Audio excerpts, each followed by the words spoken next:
In this video lecture, I will discuss about the quantum theory of hydrogen atom. So, it is very important before we discuss physically about the energy state, wave function, probability distribution, and other states of the hydrogen atom or any particles. So, first of all, the basic one is the hydrogen atom, and here we will discuss mathematically all the parts. So what we will learn from this video lecture, the first point is that the time independent Schrodinger equation is in Cartesian coordinate system, that is xyz. We will write it into the spherical coordinate system in terms of that r theta phi. So this is the major problem. And second point, we will see about the wave function in different energy states, the wave function form, and then after the probability distribution in respective energy states. So what information or what the basic tool is required before we enter into this particular topic? So the first of all, that the basic structure of the hydrogen atom microscopically should be clear. Center part of the atom is nucleus, so here that is denoted by ZE, like in this way. So the central part, this one, is nucleus and electron is revolving with the speed v. The radial distance is r. So this is one electron and this is your nucleus. So the first point is as I told you that basic microscopic structure of the hydrogen atom is required. Second point is that the relationship between the Cartesian coordinate system and the spherical coordinate system. So a conversion, how one can convert Cartesian coordinates into the spherical coordinates. And the third point is that we have to reduce this two body problem into the one body problem. What is it means basically? When we use a two particle system, a two body system, that each particles have its own coordinates into the reference frame or coordinate system, right? That we will see further. So by this way, one particle have three coordinates x, y, z, and similarly for the second particle x, y, z. So there are total 6 coordinates to define both the particles. Remove the complexity into the solution, especially in differential equation. We reduce the two body system into the one body system. And the fourth point, we have some information about the spherical harmonic function, because we will use it to define our eigen function and wave function of the electron. And very important point is sound knowledge of differentiation and integration. Without that you cannot actually proceed further. These are the requirement to understand the quantum theory of hydrogen atom. So first of all, the point is related to the central force. How one can define the central force? A force F is said to be central force between any two particles or any two bodies if the magnitude of the force depend only on the distance between the particle. This is the number one point. And second point, if the force which acts along the line joining the particle, that force is known as central force. So if any force satisfies these two conditions, that force will be the central force. So now let us suppose a Cartesian coordinate system.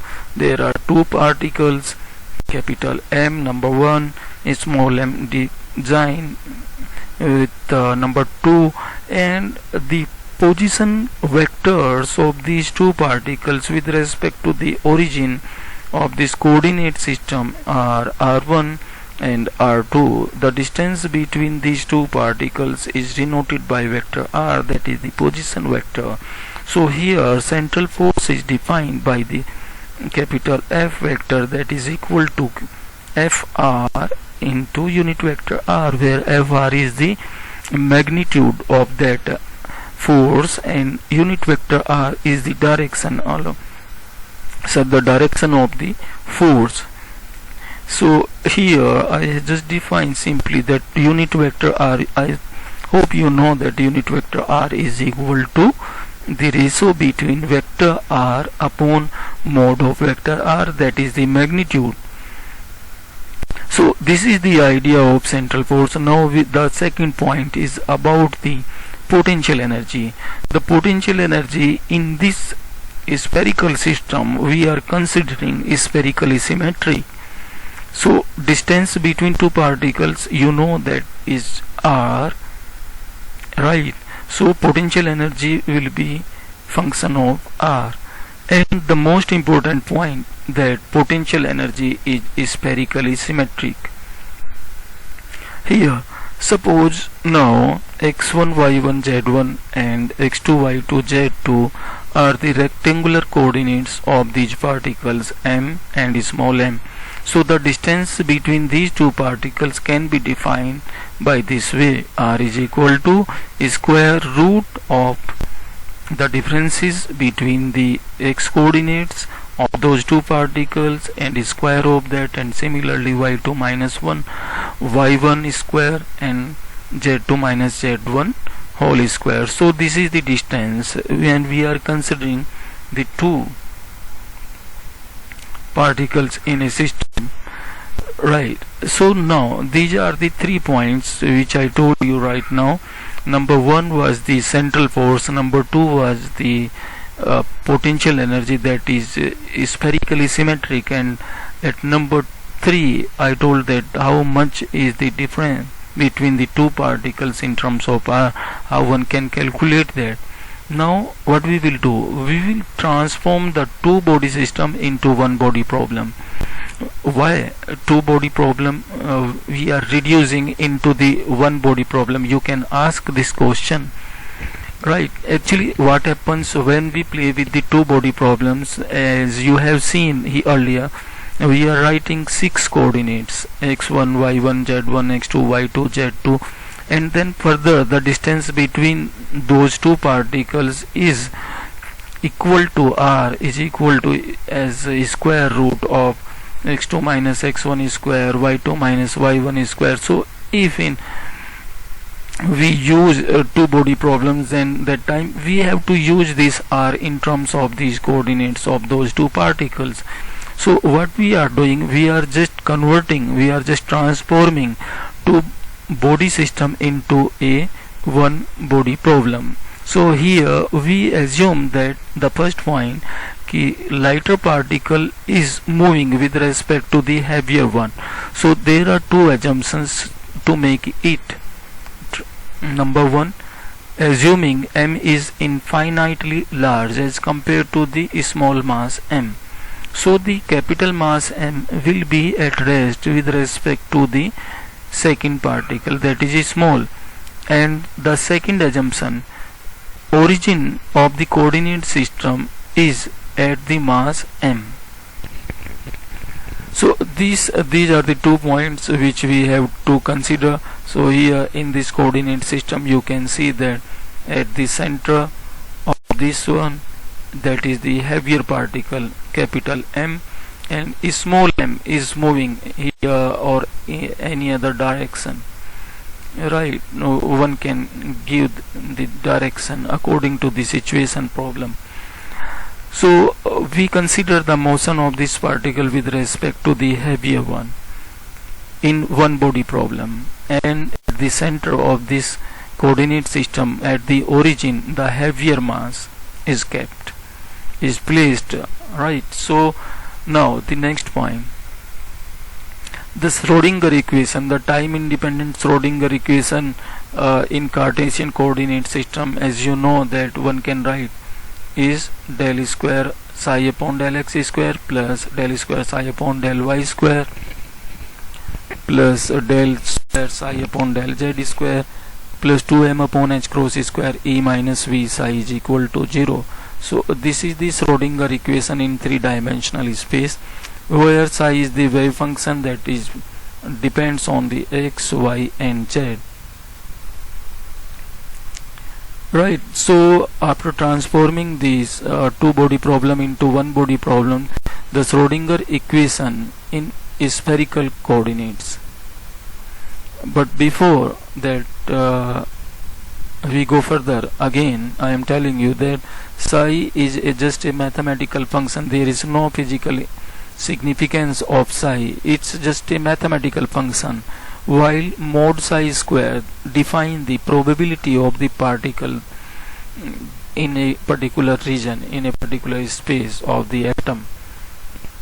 So the point is here that we have to transform Schrodinger equation in spherical coordinates, and in one problem you can see that r is equal to only x square plus y square plus z square.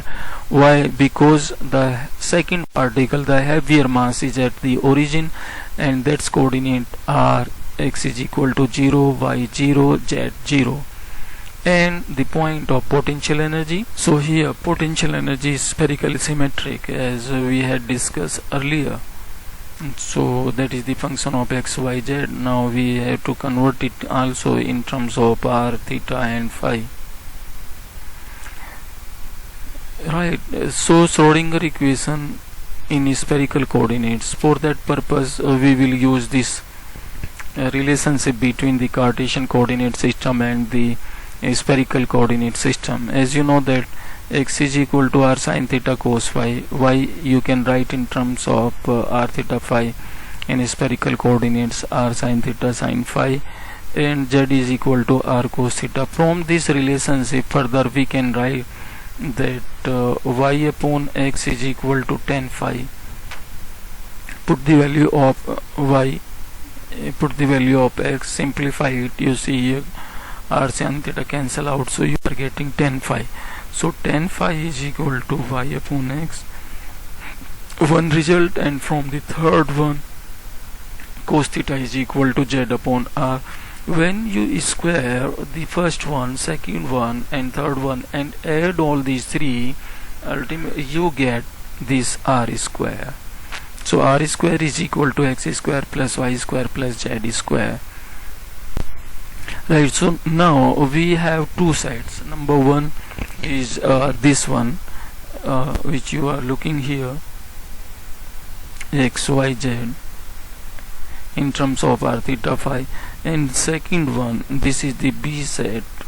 Right, the relationship which we have developed further is in terms of cos theta tan phi r square, right, in terms of x, y, z. So we will use it further. Now the space derivative del psi upon del x or del 2 psi upon del x square, we have used it in the time independent Schrodinger equation, mainly this part. So we have to find out these values in terms of r theta phi instead of x, y and z. This is our purpose. So first of all, what we are doing, we are just converting or transforming del psi upon del x. Right, so this del psi upon del x we have to write in terms of r theta phi by using the chain rule. So using this chain rule, one can write here del psi upon del r, del upon del r, del x, del psi upon del theta upon del x, del phi upon del x into del psi upon del phi. Here these 3 points, del r upon del x, del theta upon del x, del phi upon del x, we have to find out these value by using these relations, this b and the earlier one a. Right, so first of all, for the value of del r upon del x, then we will find for del theta upon del x, then after del phi upon del x. This is our first purpose. This is first step, mathematically first step in case of transformation of the Schrodinger equation. So here r square is equal to this one. So now we will differentiate it partially with respect to x. So you can see here that r square, differentiation of r square with respect to x, and here differentiation of this part 2x. After simplification of it, one can write it in this way, and further the result we are getting dr upon dx is equal to x upon r, right? So right hand side you are getting 2x, and the left hand side way putting the value of x that is equal to this one r here, so this cancel out, you are getting this sin theta cos phi. So first of all we have find out the value of dr upon dx, this one. Now we will find out the value of d theta upon dx. So for that purpose what we are doing, we are differentiating this equation cos theta is equal to z upon r, right? So differentiation of it, cos theta upon z r with respect to x. So here you can see that we are differentiating it, and then after using the partial differentiation relationship and we reach here after simplification. Now at this point we have to put down the value here from the earlier result del r upon del x, and after putting that value this sin theta cancel out and we get only this one del theta upon del x is equal to z upon r square cos phi. Now we have z is equal to r cos theta, so by putting that value again here, ultimately what we have to do that the right hand side result should come in terms of only r theta or phi. So del theta upon del x now is cos theta cos phi upon r, one power cancel out from this one, so del theta upon del x is equal to cos theta cos phi upon r. So there are two partial result we have seen by using the relationship of the coordinates, by using that result which we have developed, and here I have written the name of my blog, that is apniphysics.com, and on the Facebook if you are interested you can like this page also, the Facebook address and /apniphysics. Now the third part, that is about the del phi upon del x. For that purpose what we are using this equation tan phi is equal to y upon x, and we will differentiate it with respect to x. So here you can see that del upon del x tan phi is equal to del upon del x y upon x, and after differentiation the result is this one, sec square phi del phi upon del x is equal to minus y upon x square. Now what we are doing, we are just putting the value of x y here in this result and simplifying it. As you know that sec square phi is equal to 1 upon cos square phi, so that value is written here. So cos square phi and sec square phi cancel out, sin square theta from this sin theta 1 power, and 1 power of r square from this r. So ultimately the result you are getting del phi upon del x is equal to minus sin phi upon r sin theta. Now we have got all these three partial differentiation value which we will put further, right? These are those values, and we have to put this in this particular equation which we have written del psi upon del x, where we had used the chain rule, right? So we are putting the value of this one del r upon del x, del theta upon del x, del phi upon del x, right? We had find out this earlier. So after putting this value del psi upon del x is in terms of r theta phi. So similarly we can find out the result for del psi upon del y and del psi upon del j. By this way you can see that chain rule, and here again those three partial differentiation, those value we have to find out in the same way, and similarly in case of z del psi upon del j, these three partial differentiation. So here you can say direct result of this del psi upon del y and del psi upon del j in terms of r theta phi. So now we have to find out del 2 psi upon del x square and del 2 psi upon del y square and del 2 psi upon del z square. So this del 2 psi upon del x square, del 2 psi upon del y square result we will find out from the partial differentiation which we had find out earlier.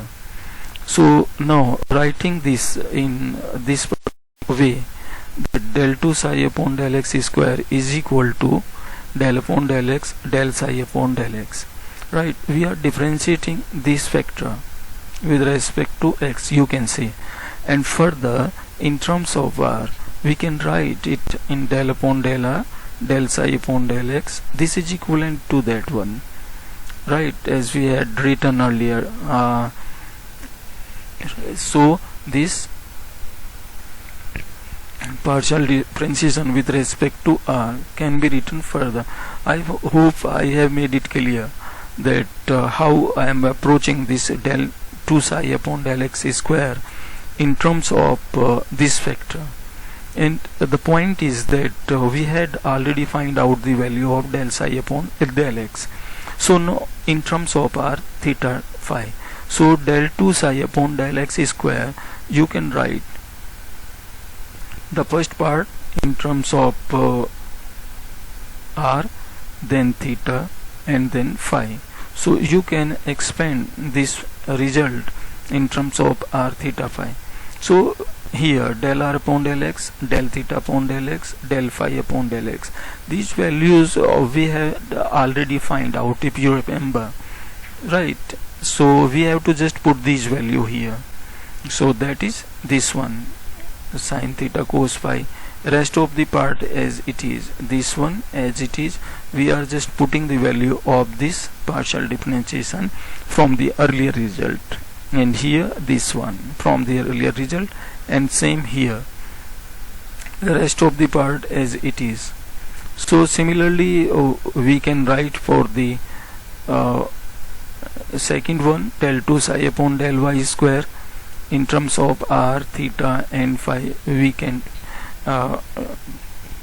differentiate it, right? And the result is by putting the value of del r upon del y, del theta upon del y, del phi upon del y here. These are those values basically. So now we had put down the value of a result of del square psi upon del y square, del 2 psi upon del x square. So in this particular section I just told that how you have to find out, if you are interested, the result of that particular partial differentiation which we had used here, this one, del r upon del y, or del theta upon del y, del phi upon del y, by using the earlier result. So you can see here and can find out easily. And now at this point we are finding out the result for del 2 psi del z square, that is this one. So by this way, using the A1, so by adding these three, right, so first of all by putting the value, right, and this result you can imagine the how much concentration you required, and a little bit expertise into the differentiation part, because if you remember that I have just put the value of these factors, those were del r upon del y here, right, in case of y, and in case of s the value of del r upon del x, this one, right. Rest of the part del psi upon del x we have to put this value, because you know we had already find out it, del psi upon del x, del psi upon del y. So now we have to put that value and then differentiate to that, and again and simplify multiplication or by any other factor. So this result you are looking here is the result of that. We had put down the value of del psi upon del x and then differentiate with respect to r and simplified the result. So this result is of that one. So by this way you have to put down for del 2 psi upon del y square case also, and similarly for the z. So here I have shown that how I have simplified it. You just put down the value of del psi upon del y, differentiate it and simplified it. So this is the value in the bracket from here to this one, right? The value of del psi upon del psi y, and now I'm differentiating with respect to r, and after simplification you are looking, the result is this one total. And similarly one can find out this result. And now for the del 2 psi upon del z square, this is the result after putting the value. And now what we are doing, suppose after putting the differentiation value, the equations b2 b3, you can see here this is the b2, the complete result. In case of del 2x, this is the b1. So now we will add this one, this heavy mathematics portion, and when we are adding this b1, b2 and b3, again we have to simplify it. So you can see here that this green circle sin square theta del 2 psi upon del is r square, here is the same one, right? So we have to just check this possibility and simplify it further. Then you can see here this is the sin theta cos theta del upon del r 1 upon del psi upon del theta. So this thing you can see here, or if there is part of differentiation you can simplify it. Here it can be simplified, differentiation of it, its differentiation, the result of that, here result of that differentiation, that result, and you can see here the result, right? So the complete result of this factor, first what I did, I just differentiate this portion, then multiply by this one, and now result is this. Similarly for this one.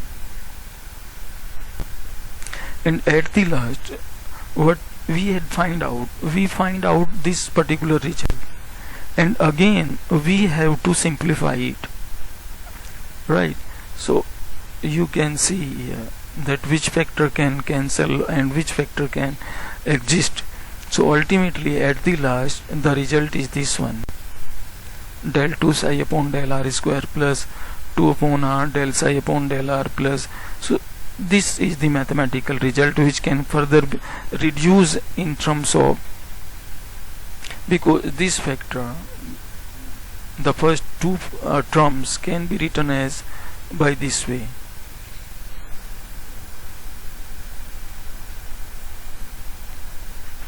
Differentiation with respect to r of r square del psi upon del r.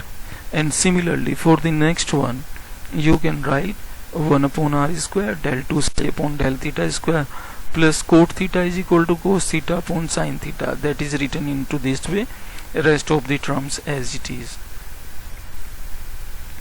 So further the second term, this one, is modified by this way, del upon del theta, here 1 upon r square sin theta comes out, and del upon del theta's differentiation of this part. So by this way one can write time independent Schrodinger equation in spherical polar coordinates r, theta and phi.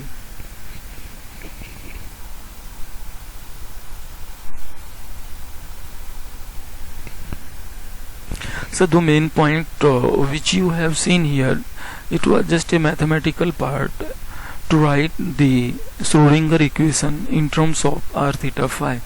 There is nothing complex except to put the value at right place, and at the end you have seen some trick to combine the two different terms in a single term. So that is the only trick to write the Schrodinger equation in polar coordinates, spherical polar coordinates r, theta, phi. So in the next section we will see the solution of it and other part. Thanks for watching this video.